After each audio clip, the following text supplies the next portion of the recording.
Hey, I want to thank you for joining us today for the chronological reading of the Word. Now, I know you could be looking at another video, but you chose to look at this one, and I really appreciate you taking the time out to do that. It's important that we hear the Word of God on a regular basis, and that's what we're here for, to help you and others hear the Word of God on a regular basis so that God can speak to our hearts so that we can listen to His voice and do the things that He asks us to do. So here's today's chronological reading so that you can hear what God has to say to you. Your chronological reading for today comes from Ezra chapters 1 to 3. Here's today's thought of the day. God opens doors, but obedience walks through them. Here's what you'll see in today's reading. God moves, but men must respond. In Ezra chapter 1, something powerful happens. God stirs the heart of King Cyrus, not a prophet, not an Israelite, a pagan king, and through him, God opens the door for His people to return and rebuild. This is important. God can create opportunity, but it's still up to men to act on it. Then in Ezra chapter 2, the people respond. They leave comfort. They leave what's familiar. They step into responsibility. And in Ezra chapter 3, they begin rebuilding the altar and laying the foundation of the temple. Not perfectly, but intentionally. Some people rejoice. Some people weep, because rebuilding often comes with mixed emotions. But they still build. The message is clear. God initiates, but obedience completes the work. Now let's talk about the marriage application. Good intentions don't build strong marriages. Action does.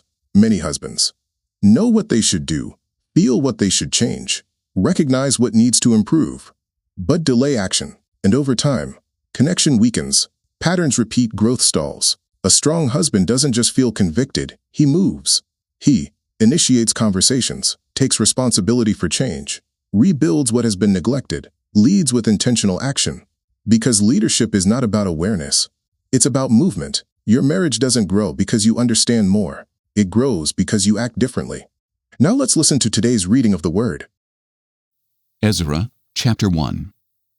In the first year of Cyrus king of Persia, to fulfill the word of the Lord spoken through Jeremiah, the Lord stirred the spirit of Cyrus king of Persia to send a proclamation throughout his kingdom and to put it in writing as follows. This is what Cyrus king of Persia says. The Lord, the God of heaven, who has given me all the kingdoms of the earth, has appointed me to build a house for Him at Jerusalem in Judah. Whoever among you belongs to His people, may his God be with him, and may he go to Jerusalem in Judah and build the house of the Lord, the God of Israel. He is the God who is in Jerusalem. And let every survivor, wherever he lives, be assisted by the men of that region with silver, gold, goods, and livestock, along with a freewill offering for the house of God in Jerusalem. So the family heads of Judah and Benjamin, along with the priests and Levites, everyone whose spirit God had stirred, prepared to go up and rebuild the house of the Lord in Jerusalem. And all their neighbors supported them with articles of silver and gold, with goods and livestock, and with valuables, in addition to all their freewill offerings.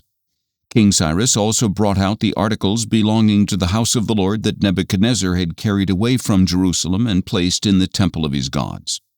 Cyrus king of Persia had them brought out by the hand of Mithredath the treasurer, who counted them out to Sheshbazzar the prince of Judah. This was the inventory: 30 gold dishes, 1,000 silver dishes, 29 silver utensils, 30 gold bowls, 410 matching silver bowls, and 1,000 other articles. In all, there were 5,400 gold and silver articles. Sheshbazzar brought all these along when the exiles went up from Babylon to Jerusalem. Ezra chapter 2. Now these are the people of the province who came up from the captivity of the exiles carried away to Babylon by Nebuchadnezzar its king. They returned to Jerusalem and Judah, each to his own town, accompanied by Zerubbabel, Jeshua, Nehemiah, Seraiah, Reelaiah, Mordecai, Bilshan, Mispar, Bigvai, Rehum, and Baanah. This is the count of the men of Israel. The descendants of Parosh, 2,172. The descendants of Shephatiah, 372. The descendants of Era, 775. The descendants of Pahath-Moab, through the line of Jeshua and Joab, 2,812. The descendants of Elam, 1,254. The descendants of Zattu, 945. The descendants of Zakkai, 760. The descendants of Bani, 642. The descendants of Bebai, 623.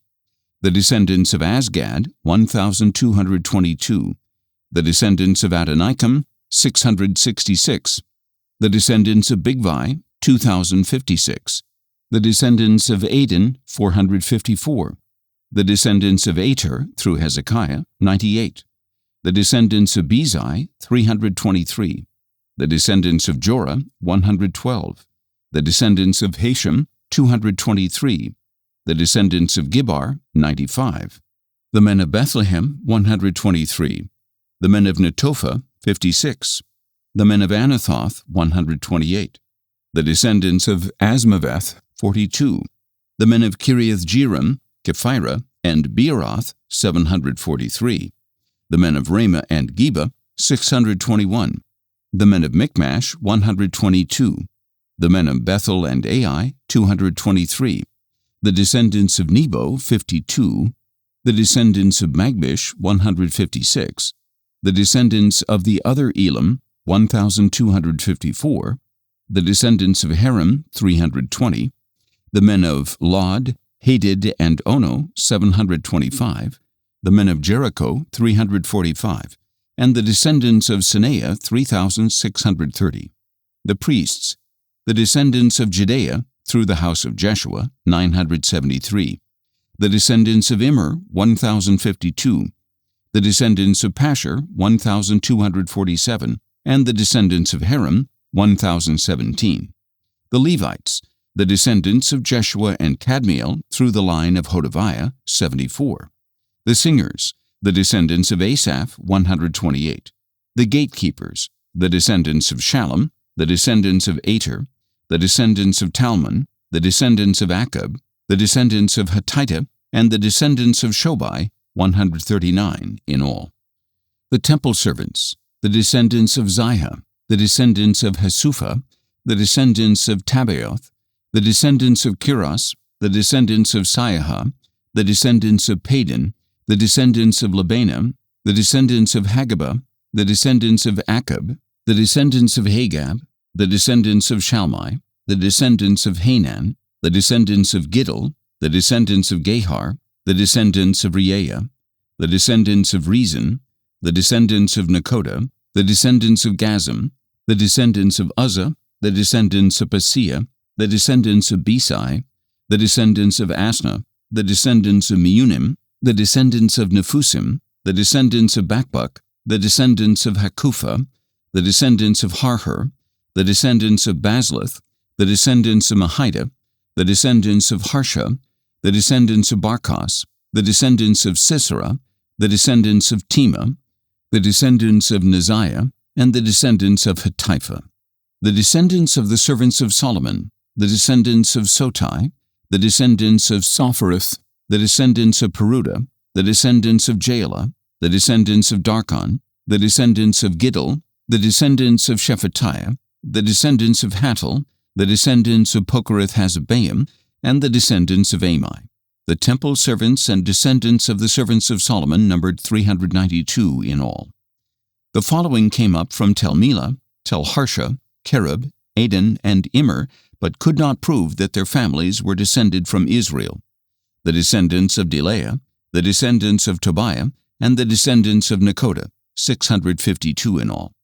And from among the priests, the descendants of Hobaiah, the descendants of Hakkoz, and the descendants of Barzillai, who had married a daughter of Barzillai the Gileadite and was called by their name. These men searched for their family records, but they could not find them and so were excluded from the priesthood as unclean. The governor ordered them not to eat the most holy things until there was a priest to consult the Urim and Thummim. The whole assembly numbered 42,360, in addition to their 7,337 men servants and maidservants, as well as their 200 male and female singers. They had 736 horses, 245 mules, 435 camels, and 6,720 donkeys. When they arrived at the house of the Lord in Jerusalem, some of the heads of the families gave freewill offerings to rebuild the house of God on its original site. According to their ability, they gave to the treasury for this work 61,000 derricks of gold, 5,000 minas of silver, and 100 priestly garments. So the priests, the Levites, the singers, the gatekeepers, and the temple servants, along with some of the people, settled in their own towns, and the rest of the Israelites settled in their towns. Ezra chapter 3. By the 7th month, the Israelites had settled in their towns, and the people assembled as one man in Jerusalem. Then Jeshua son of Jozadak and his fellow priests, along with Zerubbabel son of Shealtiel and his associates, began to build the altar of the God of Israel to sacrifice burnt offerings on it, as it is written in the law of Moses, the man of God. They set up the altar on its foundation and sacrificed burnt offerings on it to the Lord, both the morning and evening burnt offerings, even though they feared the people of the land. They also celebrated the Feast of Tabernacles in accordance with what is written, and they offered burnt offerings daily based on the number prescribed for each day. After that, they presented the regular burnt offerings and those for new moons and for all the appointed sacred feasts of the Lord, as well as all the freewill offerings brought to the Lord. On the first day of the 7th month, the Israelites began to offer burnt offerings to the Lord, although the foundation of the temple of the Lord had not been laid. They gave money to the masons and carpenters, and food and drink and oil to the people of Sidon and Tyre to bring cedar logs from Lebanon to Joppa by sea, as authorized by Cyrus, king of Persia. In the 2nd month of the 2nd year, after they had arrived at the house of God in Jerusalem, Zerubbabel son of Shealtiel, Jeshua son of Jozadak, and the rest of their associates, including the priests, the Levites, and all who had returned to Jerusalem from the captivity, began the work. They appointed Levites 20 years of age or older to supervise the construction of the house of the Lord. So Jeshua and his sons and brothers, Kadmiel and his sons, descendants of Yehuda, and the sons of Henadad and their sons and brothers, all Levites, joined together to supervise those working on the house of God. When the builders had laid the foundation of the temple of the Lord, the priests in their apparel with trumpets, and the Levites, the sons of Asaph, with cymbals, took their positions to praise the Lord, as David, king of Israel, had prescribed. And they sang responsively with praise and thanksgiving to the Lord, for he is good, for his loving devotion to Israel endures forever. Then all the people gave a great shout of praise to the Lord, because the foundation of the house of the Lord had been laid.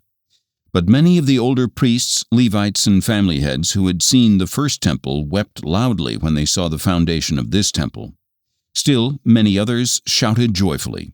The people could not distinguish the shouts of joy from the sound of weeping, because the people were making so much noise, and the sound was heard from afar.